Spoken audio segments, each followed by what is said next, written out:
Hello everyone. ಈ ವಿಡಿಯೋಲಿ fair value gap ಅಂದ್ರೆ ಏನು, ಬಿಸಿ ಮತ್ತೆ ಸಿಬಿ ಅಂದ್ರೆ ಏನು, ಕಾನ್ಸಿಕ್ವೆಂಟ್ ಎನ್ಕ್ರೋಚ್ಮೆಂಟ್ ಅಂದ್ರೆ ಏನು, ಇನ್ವರ್ಷನ್ ಫೇರ್ ವ್ಯಾಲ್ಯೂ ಗ್ಯಾಪ್ ಅಂದ್ರೆ ಏನು, ಮತ್ತೆ different types of gap, volume imbalance ಮತ್ತೆ ಗ್ಯಾಪ್ ಅಂದ್ರೆ ಏನು ಅಂತ ಹೇಳ್ಕೊಡ್ತಾ ಇದ್ದೀನಿ. ಫಸ್ಟ್ ಫೇರ್ ವ್ಯಾಲ್ಯೂ ಗ್ಯಾಪ್ ಬಗ್ಗೆ ತಿಳ್ಕೊಳ್ಳೋಣ. ಫೇರ್ ವ್ಯಾಲ್ಯೂ ಗ್ಯಾಪ್ ಅಂದ್ರೆ 3 ಕ್ಯಾಂಡಲ್ ಪ್ಯಾಟರ್ನ್. ಇದರಲ್ಲಿ ಫಸ್ಟ್ ಕ್ಯಾಂಡಲ್ ಲೋ ಮತ್ತೆ ಥರ್ಡ್ ಕ್ಯಾಂಡಲ್ ಹೈ ಓವರ್ಲ್ಯಾಪ್ ಆಗಿರಲ್ಲ. ಇದರಲ್ಲಿ ಫಸ್ಟ್ ಕ್ಯಾಂಡಲ್ ಹೈ ಮತ್ತೆ ಥರ್ಡ್ ಕ್ಯಾಂಡಲ್ ಲೋ ಓವರ್ಲ್ಯಾಪ್ ಆಗಿರಲ್ಲ. ನಾವು ಇದರಲ್ಲಿ ಇನ್ನೂ ಸ್ವಲ್ಪ ಡೀಪ್ ಆಗಿ ನೋಡಿದ್ರೆ ಈ ಲೋನ ಡ್ರ್ಯಾಗ್ ಮಾಡಿ ಈ ಹೈನ ಡ್ರ್ಯಾಗ್ ಮಾಡಿದ್ರೆ ಸೊ ಈ ಲೋ ಮತ್ತೆ ಈ ಹೈ ಓವರ್ಲ್ಯಾಪ್ ಆಗಿಲ್ಲ. ಇದನ್ನ ಫೇರ್ ವ್ಯಾಲ್ಯೂ ಗ್ಯಾಪ್ ಅಂತ ಹೇಳ್ತೀವಿ. ಸೊ ಇದರಲ್ಲಿ ನೋಡಿದ್ರೆ ಈ ಹೈನ ಈ ಕಡೆ ಡ್ರ್ಯಾಗ್ ಮಾಡಿ ಈ ಲೋನ ಈ ಕಡೆ ಡ್ರ್ಯಾಗ್ ಮಾಡಿದ್ರೆ ಸೊ ಈ ಹೈ ಮತ್ತೆ ಈ ಲೋ ಓವರ್ಲ್ಯಾಪ್ ಆಗಿಲ್ಲ. ಇದನ್ನ ಫೇರ್ ವ್ಯಾಲ್ಯೂ ಗ್ಯಾಪ್ ಅಂತ ಹೇಳ್ತೀವಿ. ಇದು ಯಾವ ತರ ಕಾಣಿಸ್ಬಾರ್ದು ಗೊತ್ತಾ? ಸೊ ಈ ಲೋನ ನಾನು ಡ್ರ್ಯಾಗ್ ಮಾಡಿದ್ವಿ, ಈ ಹೈನ ಡ್ರ್ಯಾಗ್ ಮಾಡಿ ಈ ಲೋ ಮತ್ತೆ ಈ ಹೈ ಲೈನ್ ನ ನಾನು ಸೈಡಿಗೆ ಡ್ರ್ಯಾಗ್ ಮಾಡಿದಾಗ ಇದು ಎರಡು ಓವರ್ಲ್ಯಾಪ್ ಆಗಿರೋದ್ರಿಂದ ನಮಗೆ ಇಲ್ಲಿ ಫೇರ್ ವ್ಯಾಲ್ಯೂ ಗ್ಯಾಪ್ ಫಾರ್ಮ್ ಆಗಿಲ್ಲ. ಸೊ ಇದೇ ಎಕ್ಸಾಂಪಲ್ ಇದರಲ್ಲಿ ನೋಡಿದ್ರೆ ಸೊ ಈ ಲೋನ ಕೆಳಗಡೆ ತಗೊಬಂದು ಇದೆರಡನ್ನು ಡ್ರ್ಯಾಗ್ ಮಾಡಿದ್ರೆ ಇಲ್ಲಿ ಓವರ್ಲ್ಯಾಪ್ ಆಗಿಲ್ಲ. ಸೊ ಇದನ್ನ ಫೇರ್ ವ್ಯಾಲ್ಯೂ ಗ್ಯಾಪ್ ಫಾರ್ಮ್ ಆಗಿಲ್ಲ. ಸೊ ಇದ್ರ ಮಧ್ಯದಲ್ಲಿ ಗ್ಯಾಪ್ ಇಲ್ಲದೆ ಕಾರಣದಿಂದ ಫೇರ್ ವ್ಯಾಲ್ಯೂ ಗ್ಯಾಪ್ ಅನ್ನಲ್ಲ. ಇದನ್ನು ಕ್ಲಾರಿಫೈ ಮಾಡೋಕ್ಕೋಸ್ಕರ ಫಸ್ಟ್ ಕ್ಯಾಂಡಲ್ ಲೋ ಮತ್ತೆ ಥರ್ಡ್ ಕ್ಯಾಂಡಲ್ ಹೈ ಮಧ್ಯ ಗ್ಯಾಪ್ ಫಾರ್ಮ್ ಆಗಿರುತ್ತಲ್ಲ ಅದನ್ನ ಫೇರ್ ವ್ಯಾಲ್ಯೂ ಗ್ಯಾಪ್ ಅಂತ ಹೇಳ್ತೀವಿ. ಇದರಲ್ಲಿ ಫಸ್ಟ್ ಕ್ಯಾಂಡಲ್ ಹೈ ಮತ್ತೆ ಥರ್ಡ್ ಕ್ಯಾಂಡಲ್ ಲೋ ಮಧ್ಯ ಇರೋ ಗ್ಯಾಪ್ ನ ಫೇರ್ ವ್ಯಾಲ್ಯೂ ಗ್ಯಾಪ್ ಅಂತ ಹೇಳ್ತೀವಿ. ಫೇರ್ ವ್ಯಾಲ್ಯೂ ಗ್ಯಾಪ್ ಎರಡು ಎಕ್ಸಾಂಪಲ್ ನ ನೋಡೋಣ. ಸೊ ಈ ಹೈ ಮತ್ತೆ ಈ ಲೋನ ಮಾರ್ಕ್ ಮಾಡ್ಕೋಬೇಕು. ಇದರ ಮಧ್ಯ ಒಂದು ರೆಕ್ಟಾಂಗಲ್ ಬಾಕ್ಸ್ ಮಾಡ್ಕೊಂಡ್ರೆ ಸೊ ಇದನ್ನ ಫೇರ್ ವ್ಯಾಲ್ಯೂ ಗ್ಯಾಪ್ ಅಂತ ಹೇಳ್ತೀವಿ. ಇಲ್ಲಿ ಇನ್ನೂ ಒಂದು ಫೇರ್ ವ್ಯಾಲ್ಯೂ ಗ್ಯಾಪ್ ಇದೆ. ಈ ಹೈ ಮತ್ತೆ ಈ ಲೋನ ಮಾರ್ಕ್ ಮಾಡ್ಕೊಂಡು ಇದ್ರ ಮಧ್ಯ ನಾವೊಂದು ರೆಕ್ಟಾಂಗಲ್ ಬಾಕ್ಸ್ ಯೂಸ್ ಮಾಡಿದ್ರೆ ಇದನ್ನ ಫೇರ್ ವ್ಯಾಲ್ಯೂ ಗ್ಯಾಪ್ ಅಂತ ಹೇಳ್ತಾರೆ.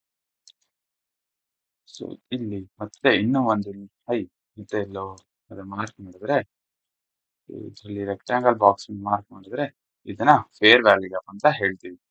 ಈಗ ಸಿಬಿ ಮತ್ತೆ ಬಿಸಿ ಅಂದ್ರೆ ಏನು ಅಂತ ತಿಳ್ಕೊಳ್ಳೋಣ. ಸಿಬಿ ಅಂದ್ರೆ sell side imbalance buy side inefficiency. ಇದರಲ್ಲಿ ಸೆಲ್ ಸೈಡ್ ಆಫರ್ ಆಗಿದೆ, ಬೈ ಸೈಡ್ ಆಫರ್ ಆಗಿಲ್ಲ. ಸೊ ಅದಕ್ಕೆ ಬೈ ಸೈಡ್ ಇನ್ಎಫಿಷಿಯಂಟ್. ಸಿಂಪಲ್ ಆಗಿ ಹೇಳ್ಬೇಕಂದ್ರೆ ಇದು bearish fair value gap. So BISI ಅಂದ್ರೆ buy side imbalance sell side inefficiency. ಇದರಲ್ಲಿ ಬೈ ಸೈಡ್ ಆಫರ್ ಆಗಿದೆ, ಸೆಲ್ ಸೈಡ್ ಇನ್ಎಫಿಷಿಯಂಟ್ ಆಗಿದೆ.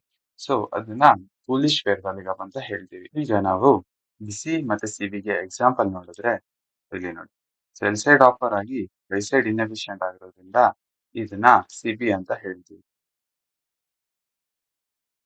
ಈ ಕಡೆ ನೋಡಿದ್ರೆ ಬೈ ಸೈಡ್ ಆಫರ್ ಆಗಿ ಸೆಲ್ ಸೈಡ್ ಇನ್ಎಫಿಷಿಯಂಟ್ ಆಗಿರೋದ್ರಿಂದ ಇದನ್ನ ಬಿಸಿ ಅಂತ ಹೇಳ್ತೀವಿ.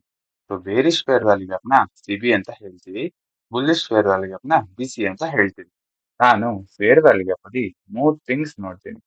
Starting of the fair value gap, consequent encroachment of the fair value gap or 50% of the fair value gap ಮತ್ತೆ ಫೇರ್ ವ್ಯಾಲ್ಯೂ ಗ್ಯಾಪ್ ಫಿಲ್. ಯಾವಾಗ ಪ್ರೈಸ್ ಫೇರ್ ವ್ಯಾಲ್ಯೂ ಗ್ಯಾಪ್ ವಾಪಸ್ ಬರುತ್ತೆ ಅವಾಗ ಫೇರ್ ವ್ಯಾಲ್ಯೂ ಗ್ಯಾಪ್ಗೆ ಟ್ಯಾಪ್ ಆಗಿ ಬಾಡಿ ಆಚೆ close ಆಗಬೇಕು. ಇಲ್ಲ ಫೇರ್ ವ್ಯಾಲ್ಯೂ ಗ್ಯಾಪ್ ಕಾನ್ಸಿಕ್ವೆಂಟ್ ಎನ್ಕ್ರೋಚ್ಮೆಂಟ್ಗೆ ಟ್ಯಾಪ್ ಆಗಿ ಬಾಡಿ ಆಚೆ ಕ್ಲೋಸ್ ಆಗ್ಬೋದು, ಒಳಗಡೆ ಕೂಡ ಕ್ಲೋಸ್ ಆಗ್ಬೋದು. ಆದ್ರೆ ನಮಗೆ 50% ಕಾನ್ಸಿಕ್ವೆಂಟ್ ಎನ್ಕ್ರೋಚ್ಮೆಂಟ್ ರೆಸ್ಪೆಕ್ಟ್ ಆಗ್ತಿರ್ಬೇಕು. ಇಲ್ಲ ಅಂದ್ರೆ ಇದು ಫುಲ್ ಫೇರ್ ವ್ಯಾಲ್ಯೂ ಗ್ಯಾಪ್ ನ ಫಿಲ್ ಮಾಡಿ ಇದರದ್ದು ಬಾಡಿ 50% ಕೆಳಗೆ ಕ್ಲೋಸ್ ಆದ್ರೆ ಈ ಫೇರ್ ವ್ಯಾಲ್ಯೂ ಗ್ಯಾಪ್ ವ್ಯಾಲಿಡ್ ಅಂತ.